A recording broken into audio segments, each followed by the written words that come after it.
Here I have myPhone Prime 2 and let me show you how to take screenshots on the following device. So at the very beginning, let's open the screen that you want to capture. So in my case it could be, for example, the calendar, and let's just simply assume that I want to save the following screen. So all I have to do is use the combination of keys, power key and volume down. Let's hold down together these two keys for a few seconds, keep holding both keys, and as you can see and hear, the device just took a screenshot. So let me show you one more time. All you have to do is hold down together power key and volume down. Let's do it simultaneously for 2 seconds, and as you can see and hear, the device just took a screenshot. Now if you would like to share, edit or delete taken screenshots, you have to open the screenshot folder. The quickest way to do it is by using the upper bar and by tapping screenshot captured. You can also accomplish that by using your home screen. So let's go to your home screen, tap apps icon right here.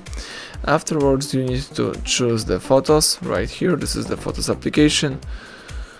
Let me just switch off the backup right here. Let's choose keep off and let me choose my screenshot folder. As you can see, now you can share, edit or delete the taken screenshots.